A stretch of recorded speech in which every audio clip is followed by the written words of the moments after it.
Welcome in to another episode of the Barnes on Bama podcast. I'm your host, Owen Barnes, and we have a ton to discuss.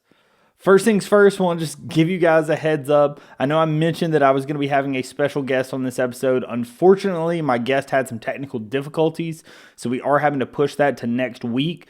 But I am going to cover some basketball and football news in this episode. Just a little bit of a heads up. I have guaranteed with two different guests for next week. So I am going to have two different guests next week.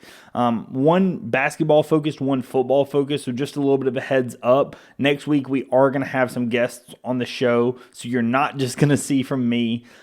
We obviously are going to talk all about the news that has happened.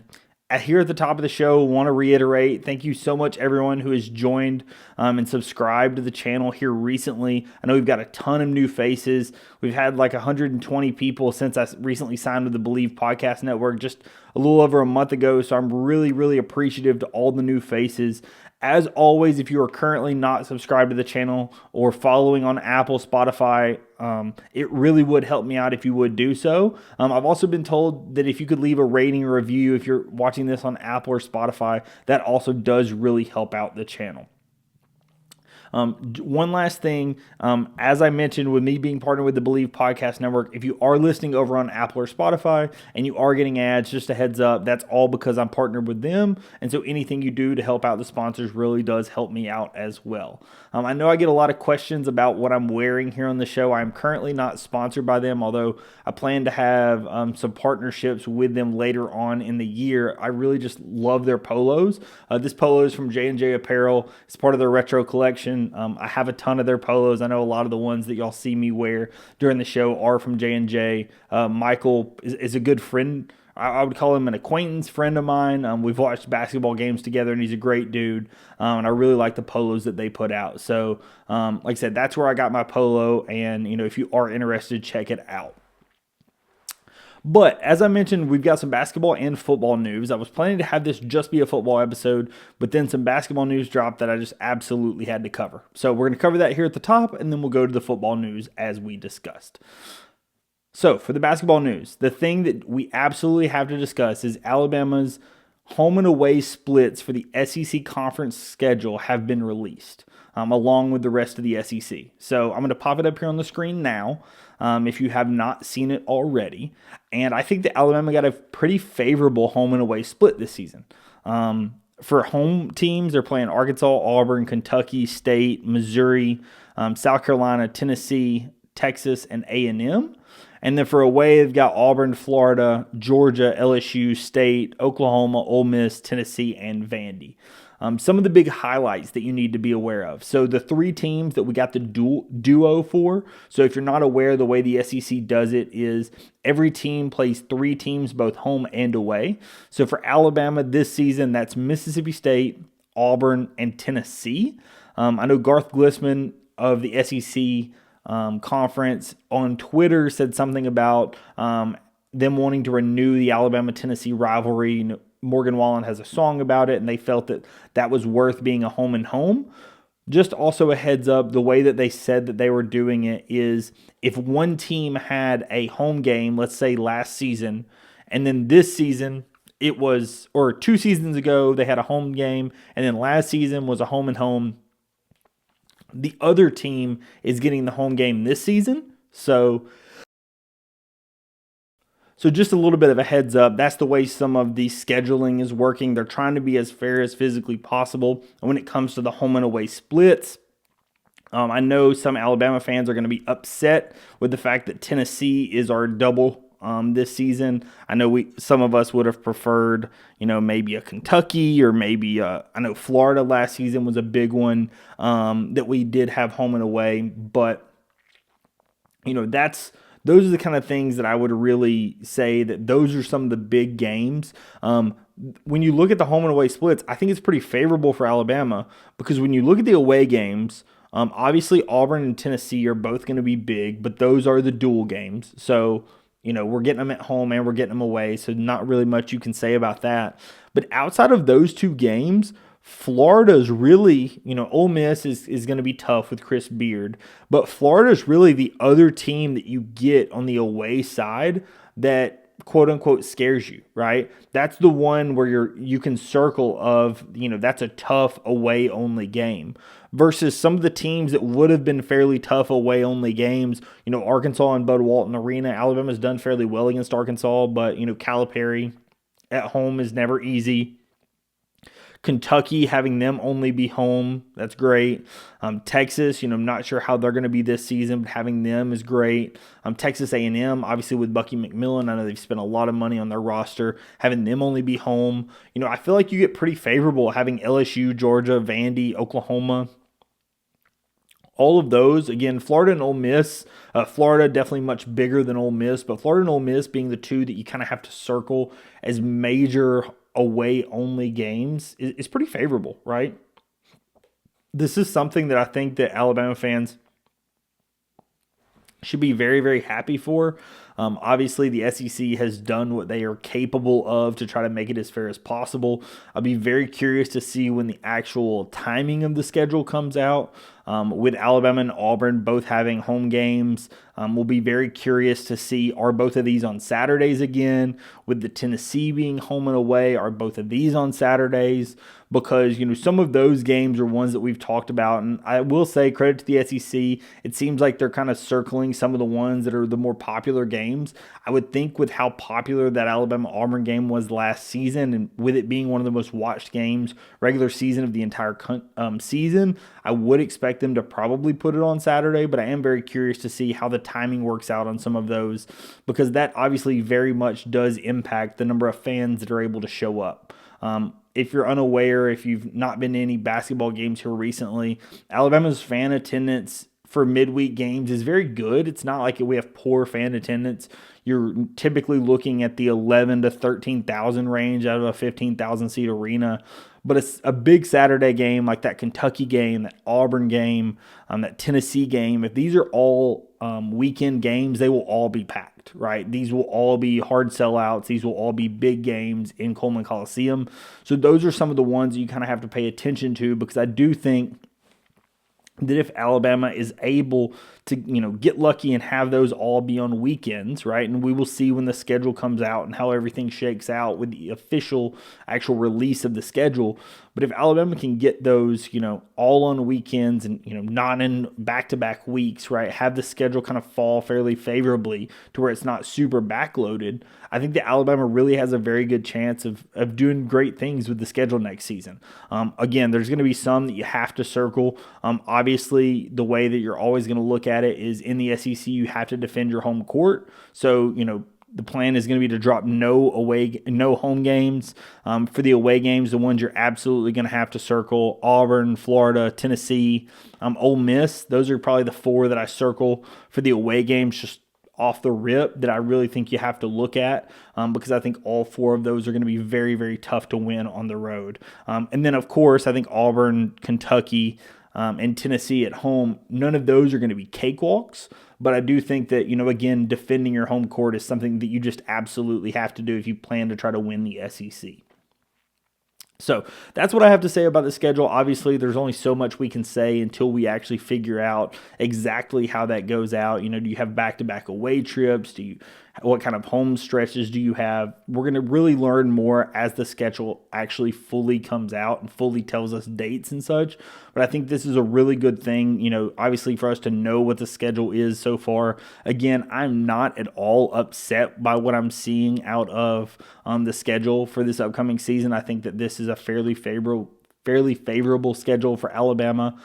So this is something that I am very happy to see. I am very curious to see what everyone else's thoughts are. So if you are, if you have any comments or, concerns or whatever, throw them down in the comments. I'm happy to read those, happy to discuss with anybody that might have other thoughts different from myself.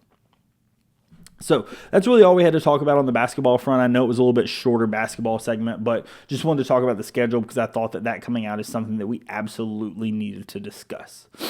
So we're going to transition over to football, and we've got a commitment that we're going to talk about that recently happened. We're going to talk a little bit about that commitment and some of the things that he's been up to over the last couple of weeks. And then we will finally end out with the positional breakdowns, and we're going to start with the same position of that new commitment.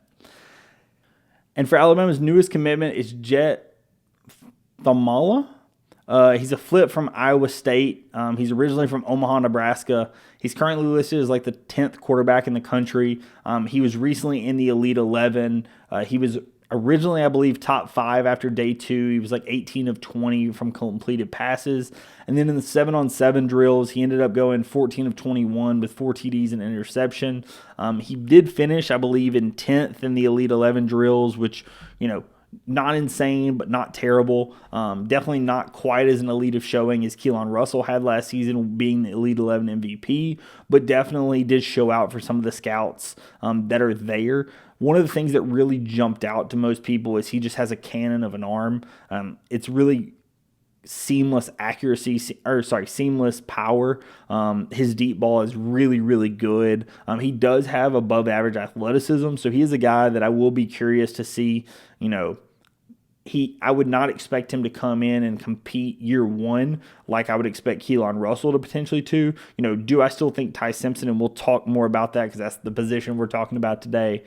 Do I still think Ty Simpson is your starting quarterback? Absolutely. But I do think that Keelan Russell is good enough to push Ty Simpson and have it really be a battle and not just give it to Ty because he's been here the whole time.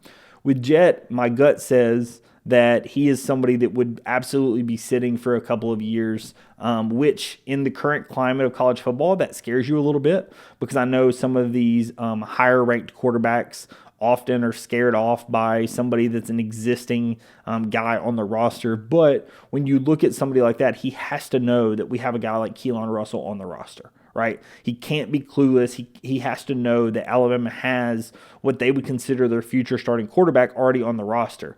You also have a guy like Austin Mack that transferred with Kalen DeBoer from Washington, right? So there's 2 guys on the roster that immediately would be above Jett next season, even if you make the assumption that Ty Simpson's gone, right?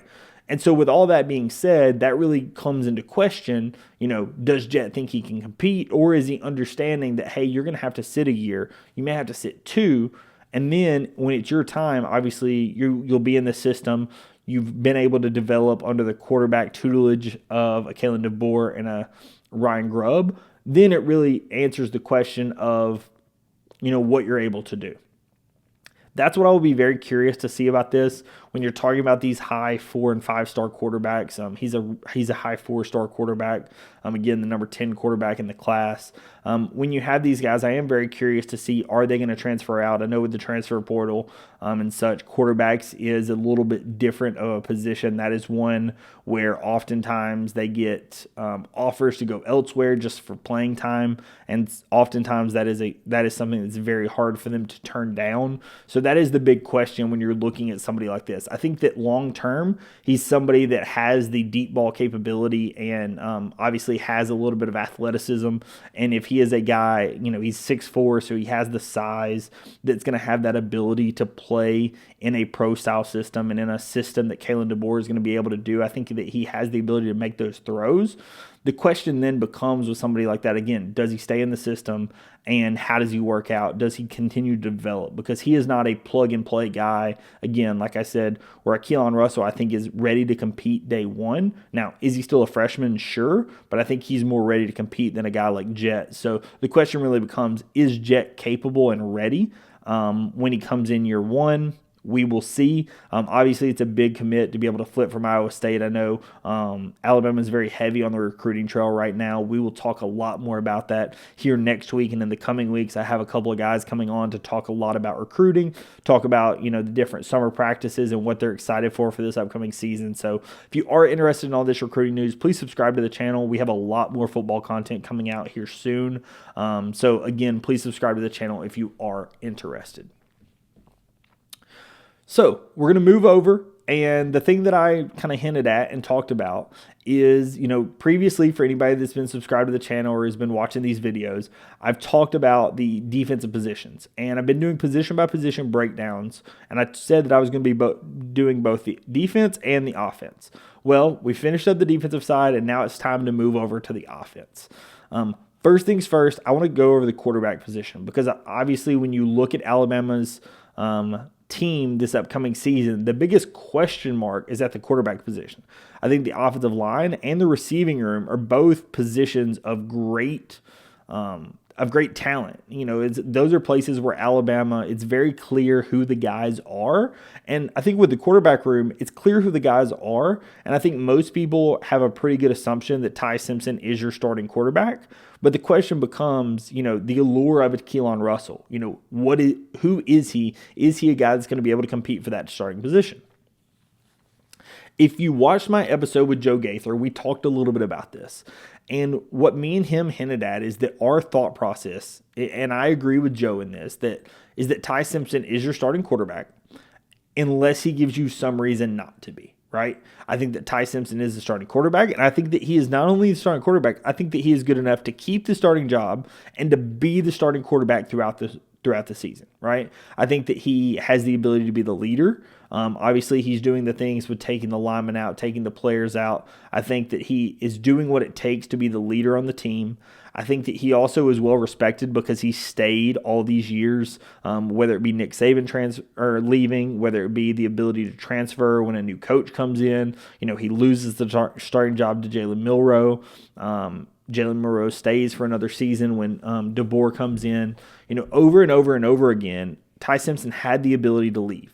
And I think that his team greatly respects the fact that he stayed and wanted to continue to compete for that starting job.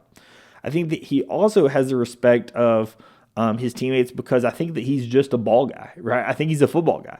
And I think that, you say a lot of that because his dad is a high school football coach. Reminds me of a Jalen Hurts in that situation where Jalen, dad's a high school football coach and, he's just all football all the time kind of thing.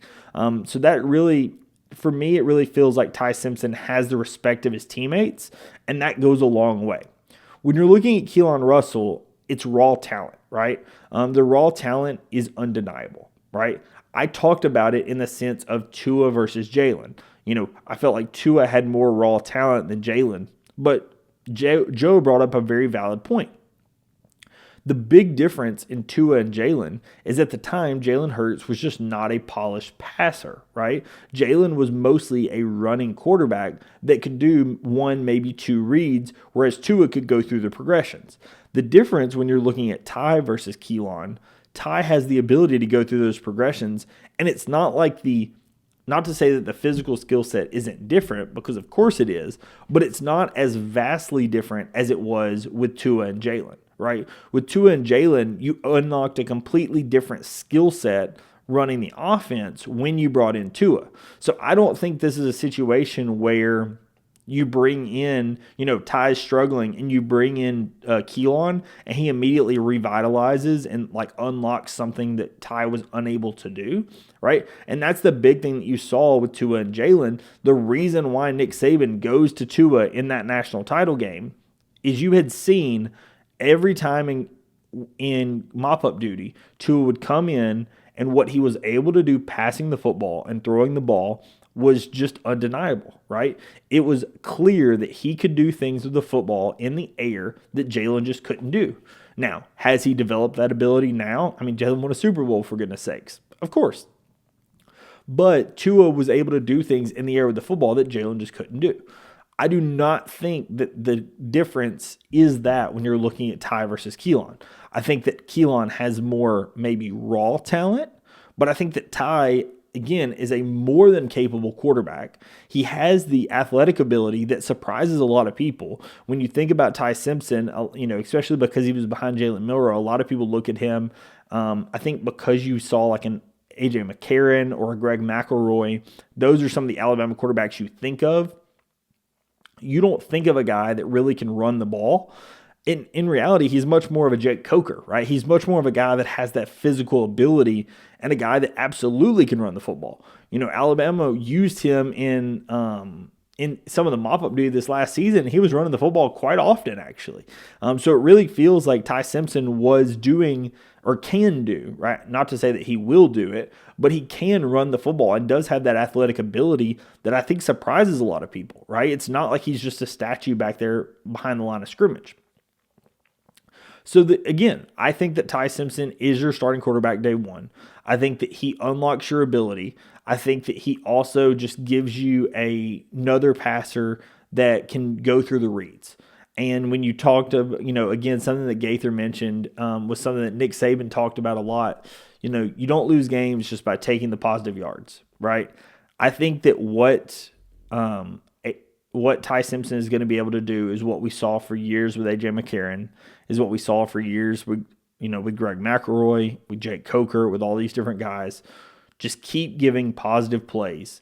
And even better, because of the receiving core that you have this upcoming season, you have guys like Jeremy Bernard and Isaiah Horton and Ryan Williams. You have elite receiving core. And because of that, you have guys that definitely have the ability to break open the game at every facet of the football, right? If you can get it to them in space, if you can just be on target and on time, they can do the rest for you. It's not like you have to be some hero with the football. This is not a situation where the quarterback has to go out there and try to win every game for you. You have a ton of playmakers, and if you can get it to those playmakers, they can make plays. And so I think that's where Ty Simpson is going to be able to, have success. I think that Ty Simpson, again, is going to have the respect of those guys. Everything that I have seen points to him having that respect, and him having that respect gives him that ability to, he's the guy. And as long as he's the guy, I think that Alabama actually succeeds. I think that Alabama's quarterback room is set for the future because I think that Ty Simpson is going to be very good this upcoming season. I actually do think that he's going to be a top maybe 5 quarterback in the SEC. I think that he has that ability. Under Kalen DeBoer and Ryan Grubb, I think he has the ability to be a top 5 quarterback in the SEC. And if he's a top 5 quarterback in the SEC, the sky's the limit for this team. Because we talked at length about the defense. And Alabama's defense this upcoming season is going to be very, very, very good. The question then becomes, if the quarterback play and if the offense can help the defense out and give you the offense that last season at times was lacking, Alabama has the ability to win, as many games as possible, right?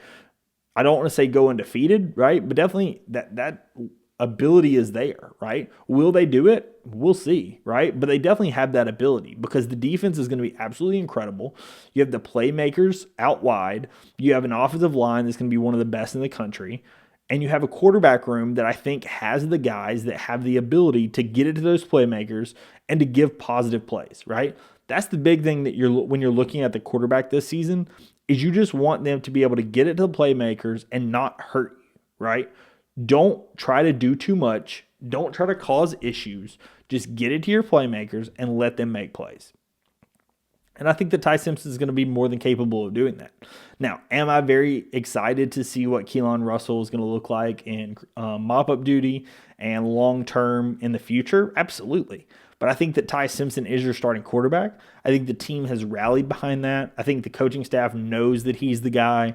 A lot of the stuff you're hearing, there's not really been any negatives coming out about Ty. I think that everybody doesn't want to, officially name it yet, just trying to keep everything hush-hush. But Ty Simpson is the guy. And I think that with him being the guy, I think that he will be a very good quarterback for Alabama. And again, if he is the top 5 quarterback in the SEC that I think he is capable of being this season, and again, I think it's going to be like a 4, 5, 6, 7 range. I think he's going to be in that range, but I definitely think he has the ability to be in that 4, 5 range. And if he can be that type of quarterback in the SEC this season, Alabama has the ability to win the SEC. And that's all you can ask for, right? If your quarterback is giving you the positive yardage and giving you the positive plays, the defense is giving you what you know it's capable of giving, Alabama can absolutely win the SEC. And there's nothing more you can ask for than that.